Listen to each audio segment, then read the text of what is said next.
Hi, Yasmin. Thank you so much for agreeing to talk to the BV Energy Foundation today. Can we maybe kick off by you saying a few words about who you are and what your background is? Yes, of course. Thank you for having me. So my name is Yasmine Bestami. I am the MHPSS team lead and senior psychologist at INARA in Lebanon. So my role here is, of course, to lead anything that has to do with MHPSS interventions in Lebanon. And of course, I also personally take on cases, so for individual sessions, or even I support in PSS sessions. So yeah, that's a little bit about me. I also Yasmin, have may I just ask you, just for the viewers, what does it stand for? Okay, so mental health and psychological support. That's what MHPSS stands for. Mhm. So it's really, it's not only psychological, so it's not just specialized services like individual therapy sessions, but it also includes group types of therapy or group interventions that are not specialized like PSS sessions. Okay, Yeah, fantastic. Thank you so much. of Yeah, course. and you have been with INARA, you were telling me, for 6 months now, right? And you've been there Yes. from the beginning of the emergency response. Can you tell us a little bit about the situation right now in Lebanon? Of course. So, as you mentioned, I've been with INARA for 6 months. And of course, at INARA, our approach is really holistic. So, holistic in the sense where we don't just intervene in one sector like mental health, but we also intervene in different sectors like the medical sector or social services. So, it's really like a holistic approach at INARA. Of course, we have now the emergency response that we are conducting in Lebanon, but also at the same time, we also have our regular programs that are still running, but we're still using our regular programs to also help the beneficiaries that we meet during our emergency response. So we're also really integrating both aspects, right? So just a little bit of an overview of what's happening in Lebanon currently. So as of today, we have now had a 10-day ceasefire that has happened. So airstrikes on Beirut have stopped, but they're still ongoing in the south, especially south of the Litani River. But that doesn't mean it's just contained there. Some strikes are still happening. And there's also talk of, well, we've for sure said that there is an extension to the ceasefire, a 3-week extension to the ceasefire. So yeah, that's kind of the context. But in terms of military operations in the south, so if we're talking about from the border up, 7 to 8 kilometers are completely inaccessible to anyone. And also, if we're talking about the border to 3 kilometers, everything there, all of the villages there have been completely destroyed. For example, if there are displaced people who want to go back to their homes, they're unable to, even if they wanted to, even if there was no more, it was not dangerous anymore, they couldn't because their houses are no longer livable or even they can't even access it, even if they wanted to, right?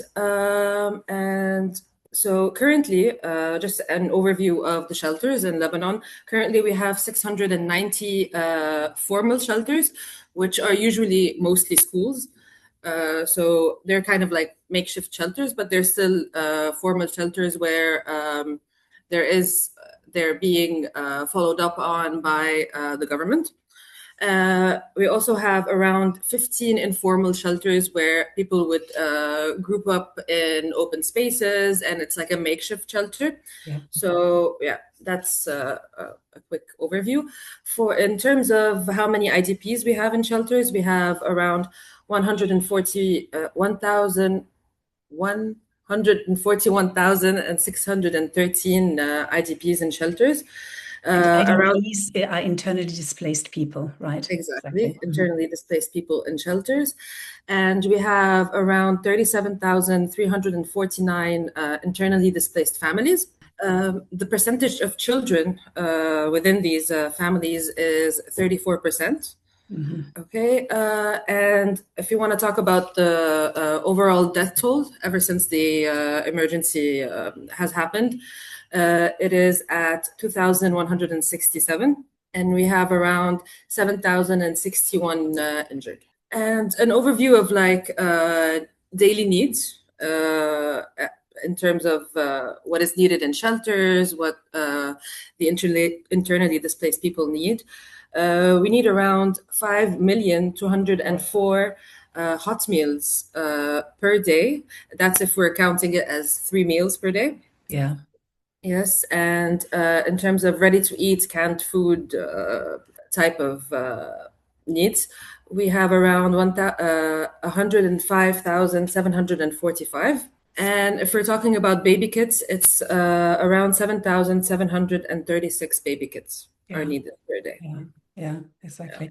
And that's why it was so important for BB Energy Foundation to rapidly respond and use our emergency fund to support you with a grant. And can you tell me a little bit about what are you doing now? And also, are there any stories that you can share that you've witnessed, Yasmine? Of course, of course. So currently, we're in the second phase of our emergency response. The first phase was the distribution of hot meals in shelters, and now across Lebanon. And now, currently, we are going to shelters. We are delivering hygiene kits, which are divided into two. If you want to talk about dignity, we are providing dignity kits for Mhm. women, and we are providing also baby kits for children. Mhm. So we're doing that in shelters across Lebanon. We're also providing medicine because, as you know, in times of crisis, there is usually a very extreme shortage of medicine. Exactly. Yeah, yeah, So exactly. its availability is really difficult.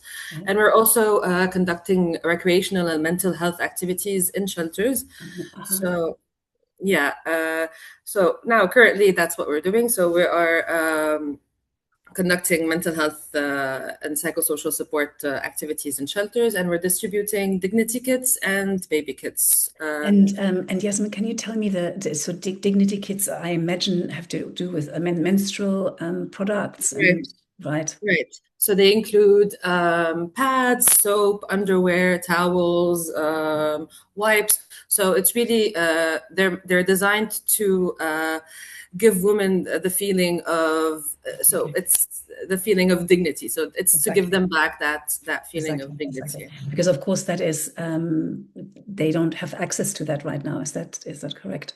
Exactly, exactly. There is so a lot of the emergency response has been focused on hot meals or more about like food security, and not a lot has been focused on the The response for well-being. Yeah, the exactly. well-being of the people Exactly, in the exactly, shelters. Yeah. exactly. Yeah, and I think it moves me that you call that dignity kit because Mhm. it is about maintaining the dignity, right, in very, very difficult circumstances.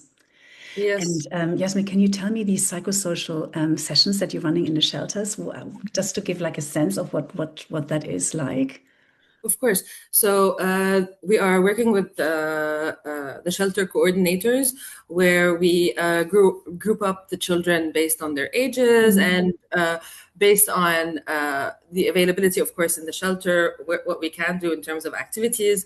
So really, the focus of our intervention when it comes to mental health is to kind of restore a little bit of hope and a little bit of the feeling that even though they are in these difficult circumstances right now, there's still hope that there's still a place for them to express themselves, for them to feel like feelings of hope and of happiness, which are really scarce, I guess, in these times.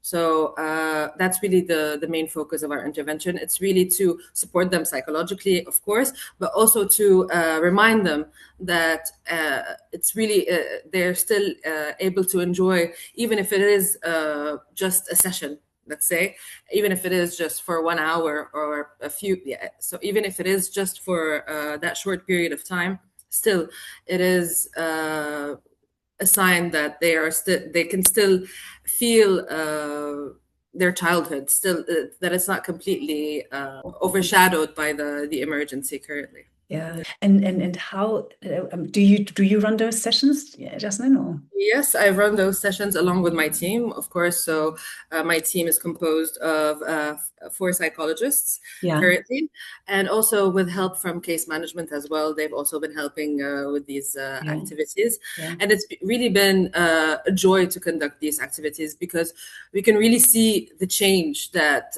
happens when these children participate in these activities. We can really see just the mood shift. We can feel the mood shift. We can see the smile coming back. And sometimes even we've noticed that some children are like not too eager to participate, so they would stand in the sidelines, but then the next time we come back they're like hyped up and they really want to also like they want to take part in this. So it's yeah, really nice to see that. yeah, And yes, it makes us feel like we are truly helping and we yeah, are really truly making a difference, even if it is, even if we cannot change completely all of their circumstances, we can exactly. still help in that way. And is there like a specific child, for example, that comes to mind that whose story you can share just as a way to bringing this alive? Yes, of course. So there are many stories, I but can imagine. I'll, I'll give you one of the most recent ones that I've seen.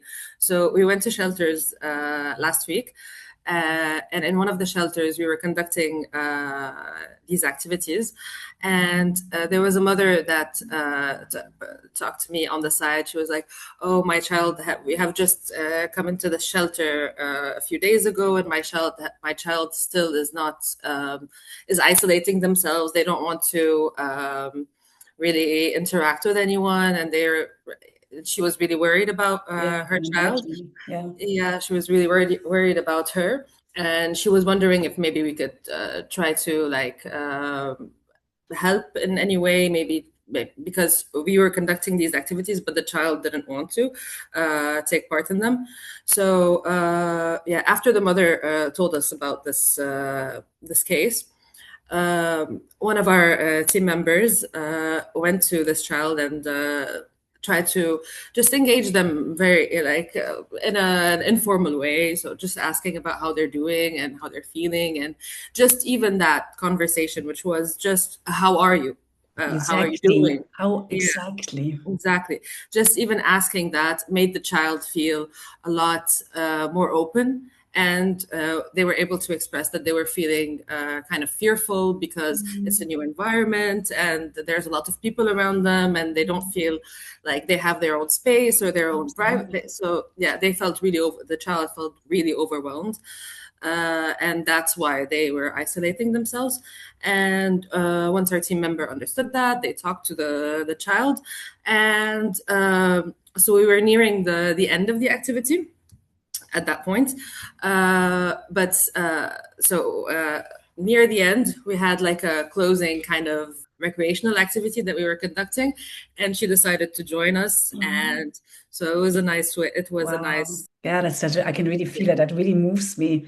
Mm, I mean, Jasmine, that we were talking a little bit earlier about this, because you are personally, you see these examples, you see the mhm. suffering, you see and also you referred earlier to the fact that you cannot completely change the circumstances, obviously Of not. course. So how for you personally, how do you cope with with witnessing I guess suffering and pain, and how do you cope with that? Yes. So, as you know, we are working in this emergency setting in Lebanon, but we're also living it. So, a Okay. lot of our team members are also displaced, and yet they're still serving their community and they're still showing up and, providing these services. And same applies to me. So, so for me, of course, it is difficult to hear about these stories, and it is difficult to see these difficult circumstances that everyone is really going through.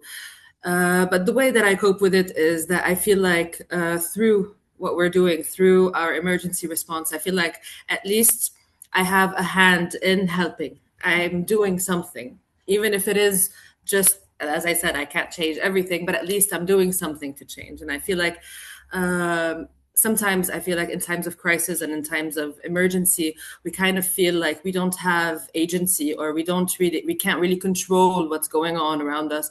And that makes us feel maybe a bit powerless.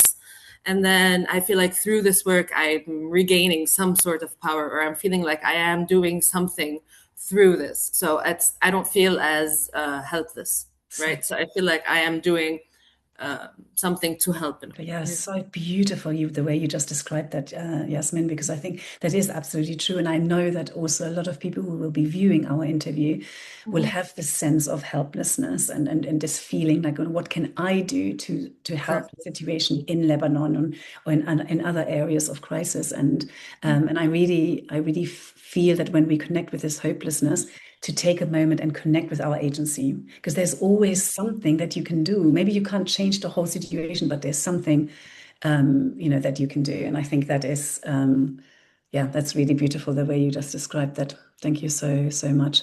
And maybe just, are there any other challenges that you have witnessed that you haven't talked about yet that would be important for us to be aware of? Yes, so there are a lot of challenges, especially when working in shelters.